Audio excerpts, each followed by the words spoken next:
What's up, everybody? Coach Mills here, coming at you with a brand new Valorant video. And in this video, we gotta break down the weapons tier list. And no, it's not gonna be trash like some other tier lists you might have seen on some other YouTube channels, not to be named. But we're gonna be breaking down all the guns from the best of the best to the worst so that you know exactly what weapons you should be abusing in your games for maximum impact, and just so you know what's good and what's trash. We're going to the GameLeap website right now, and the link's down below for high quality in-depth guides at a fraction of the cost with our special 50% off sale. That is only going to be live for a couple more hours, so you got to go check it out right now if you don't want to miss out. But without further ado, let's jump into the video. Now, kicking it off, we got to talk about the S tier. These are the best of the best. These guns are very consistently used. They're very powerful. And if you don't know how to use these weapons, at the very least, you need to know how to play against them. And the weapon that I'm putting at the top of the S tier for this patch is actually the Operator. Now, even if you don't like to use the Operator all that much yourself, you need to be keeping this weapon on your radar. Knowing how to jiggle peek angles and consistently doing it when enemies are in the price point where they could potentially be holding a long sideline with an Operator is absolutely vital. You're gonna die way too many times for free if you do not adequately play around this weapon. And you might be thinking, hey, $300 is actually not that much difference from $5,000, but really that adds up a lot when you're talking about players that use Operators consistently. And I guarantee you that you're gonna start seeing Operators much more in your games. And with abilities across the board taking nerfs, with rushes not being as viable anymore because Jet can't just dash through trips anymore, means there's gonna be a lot more default play, there's gonna be a lot of poking, there's gonna be a lot of weapon duels from range, and the Operator is of course the king in all of that. Now, of course, we got to talk about the two weapons that are always in the freaking S tier. It's the Vandal and it's the Phantom. Now, I'm putting the Phantom quite a bit higher than the Vandal, unless you have that prime Vandal skin, of course. But all joking aside, the Phantom is just one of the most consistent weapons. It's very reliable. It has a bigger mag. It doesn't have tracers. I mean, the list goes on and on. That being said, many people just like the feeling of the Vandal just better. And here's the thing. The weapons are not so different that you can't climb to whatever rank you were gonna climb anyways with either weapon, okay? If you're a Plat 3 player, you can get to Plat 3 on both weapons. If you're a Diamond 2 player, you can get to Diamond 2 on both weapons. It is not that freaking different, and it honestly doesn't matter all that much. And the proof is just people picking the weapons, because everyone knows that the Phantom is just a little bit better on paper, but they use the Vandal anyways. But if the Vandal was way worse, you would see a direct correlation between people stubbornly using the Vandal and people being able to climb, because the climbers would be Phantom and the people that would be hard stuck would be using the Vandal. But that's just not the case. We even have some stubborn pro players that are still sticking with the Vandal, actually a lot of them. So realistically, these weapons are nearly perfectly balanced together, and the little bit of difference we're talking about here is like 49 to 51%. I mean, it's so tiny, it doesn't even really matter. Pick which weapon you want to play with, honestly, or mix it up depending on the map situation or character. Now, the last weapon that we got to talk about in the S tier, of course, is the classic pistol, because it's freaking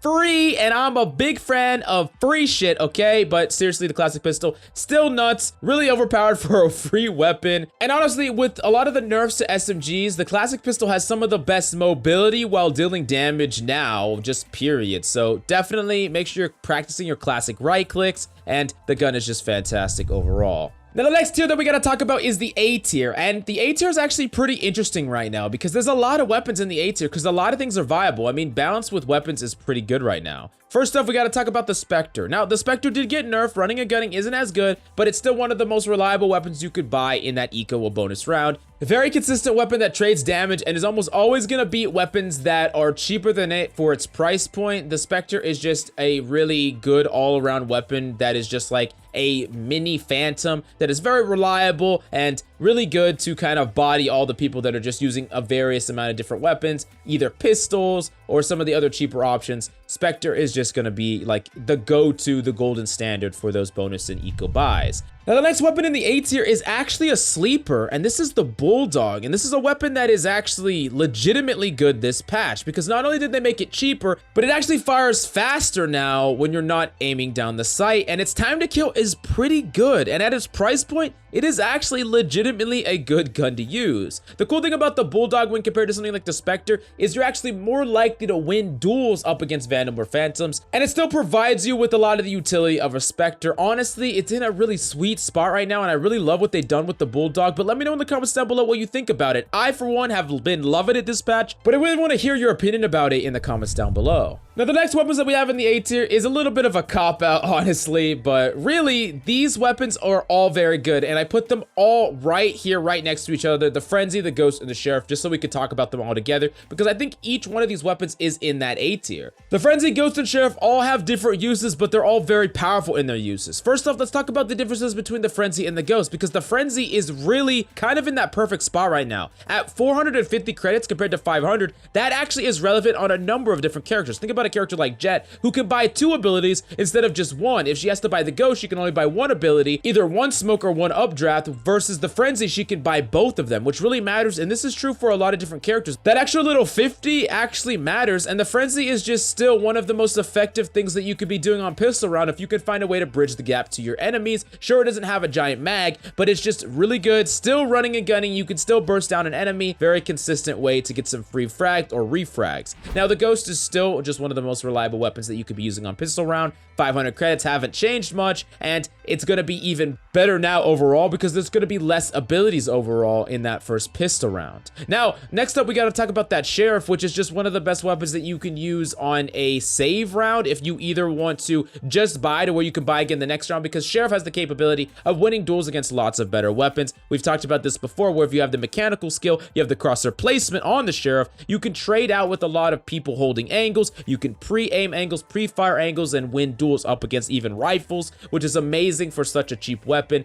Definitely a weapon that is going to be directly proportional to your gunplay skill, your mechanical skill, and it's going to be a lot more punishing now, walking while shooting and not perfectly counter-strafing because of the changes to that Sheriff. They hit the Sheriff really hard in that regard, so definitely keep that in mind. As long as you're very disciplined gunplay-wise, though, the gun is still the same as it's ever been. Freaking awesome. Now, at the bottom of the A tier, we do got to talk about the Marshal. A little bit cheaper price point, and honestly, it's still just an amazing gun. Very, very strong, especially when you're talking about on defense. There is very few guns in the game that can trade up to the magnitude of value like the Marshal, where you can out-snipe operators with the Marshal. You can kill enemies that have Vandals with the Marshal relatively easily. If you're holding a very long angle with the Marshal, you can easily jiggle peek at angle and get a body shot off just like that, get that 101 damage and dip out of there. The Marshal is very flexible, and unlike the Operator, it allows you to jiggle peek angles very easily. You can get a lot of this trash damage in by hitting multiple body shots, or if you get a headshot, you just get a free giant amount of value with the gun. Now, the only downside to the Marshal, really, for being the price point that it's at, is the fact that it's very difficult for you to kill someone with the Marshal and then upgrade your gun to their gun. Like, if you're challenging an Operator player or a Vandal player really far away and you kill them, you're probably not going to be able to route and go take that gun most of the time. There's going to be an ally there, you're just going to back off. That being said, being able to just be this really passive role, constantly dishing out damage, potentially just getting some free pickoffs with this weapon, if you got the skill set required to body people with it, that is just unparalleled out of most guns in the game. Now, next up, we got to talk about the B tier. The B tier is pretty fat, if I'm being honest. Top of the B tier, unfortunately, or fortunately, depending on who you ask, is the freaking Judge. Now, the Judge did get nerfed, and that's why it's not in our A tier anymore. It got nerfed pretty hard, and from those mid to slightly longer ranges, you can really feel it. The Judge is not going to be able to just like 3-shot people from mid plus range like it used to before, unless you're crouching or something like that. It is really a felt nerf, but from close ranges, it still does what it's always done. If enemies are walking within those like 4 feet or less to you, you're gonna fucking just destroy them, right? And that's still what the Judge is good for, and that's still gonna be capable of getting a lot of kills. Now, it's more expensive to do that. It's not as effective in ranges that it shouldn't be, but if enemies do not clear you out of a corner, you're gonna get a free kill with the Judge. You could even kill multiple enemies with the Judge, and that's why it's amazing for holding choke points. It's amazing for holding places that enemies have to funnel through, power angles, places like Haven Garage on defense. The Judge is just something that is very, very strong, and it's gonna keep being strong as long as it has this amount of firepower, this amount of rate of fire. Now, next up in the B tier, we're actually putting the Guardian here, which is a gun that I actually think might deserve a slightly lower spot, but all in all, I understand its merits. I think that the Bulldog is aggressive enough at a price point where I would feel more comfortable buying the Bulldog a majority of the time, but unlike the Bulldog, the Guardian can one-tap headshot from a very far distance away, and it has the best first shot accuracy out of any of the rifles. Now, of course, from those mid to close ranges, it's gonna not be very effective at all because it's just gonna have a very low time to kill, very low fire rate, But if you could set up a situation where you're poking from very long ways away and you're kind of challenging those same long angles that you were doing on the Marshall, you can definitely destroy a lot of the better weapons in the game with this gun. It's kind of like a fat sheriff in that regard, and some people are going to really like it. It really depends on your playstyle. Personally, all in all, it's still a much more aggressively priced weapon than it was before. Next up in the B tier, we actually have the Shorty. The Shorty is a weapon that for 200 credits, you get a lot of bang for your buck here, especially if you're playing around a choke point, playing in your smoke. You can actually just one-tap 2 different people with this weapon, and it has the capability of just trading so far up in value, it's insane. Now, if you're put in a retake scenario with this gun, it sucks really, really bad. But the thing is, this gun is inherently high risk, high reward, right? If enemies don't come and route to you, now you're in a retake scenario with this cheap ass gun and you're like, damn, I probably lost. But if enemies make a mistake, if they route into you, 2 people with Phantoms or Vandals, whatever, can just die just like that to your damn $200 gun. Which for only 200 credits, the possibility or the gamble to potentially win an entire round off the back of this, that is just very, very high potential value. And if you lose the round, who cares? You only lost 200 credits. You were probably going to lose anyways because it was a save round. Now keep in mind that this Shorty in the B tier is for defense only. On attack, Shorty is F tier, okay? Okay, I think I made that clear.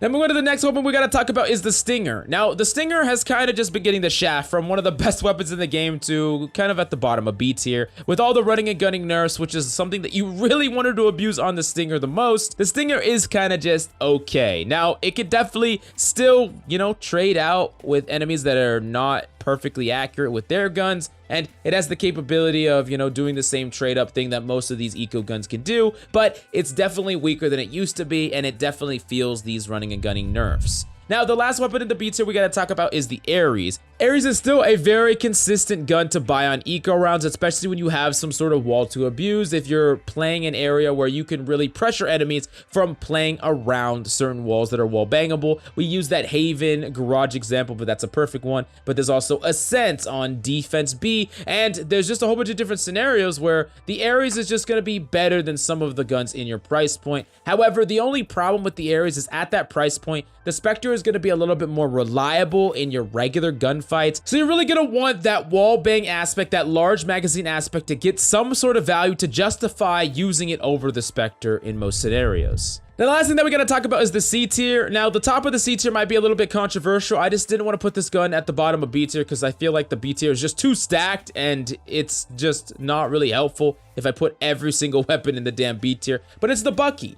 The Bucky is at the top of C tier. Now, the Bucky is great. It can still one-tap. It can still get kills. But ever since that nerf to convergence fire, that's not very reliable. The most reliable thing to do is actually the primary fire. Now, the problem with the primary fire is Bucky's time to kill. If you are hiding around the corner, trying to just one-tap an enemy with your primary fire, typically, you're gonna have a better bet using a number of different weapons, like even the Shorty, maybe the Stinger, or even the right click on the classic pistol over the Bucky, which is quite a bit of money, and with that slow rate of fire, you're never gonna be able to kill multiple enemies that are rushing you at the same time. At best, you're gonna be able to kill one person, which you can really replicate with like a jump into an enemy double Shorty blast them. Now, the Judge is gonna be far better in that regard, where it can take on multiple enemies. Doesn't matter how many people are pushing at you, if they all push around the corner and you get into that 4 less feet away, you're gonna annihilate them all. The Bucky just can't do that, and for that reason, it's gonna be a top of C tier. But of course, the Bucky can still kill enemies if they are not synchronized in their push. If they come or trickle in one at a time, and you use your natural terrain plus your abilities to kind of weave in and get those Bucky shots in, it can definitely be a good buy on eco round. Now, the last weapon in the C tier is the Odin.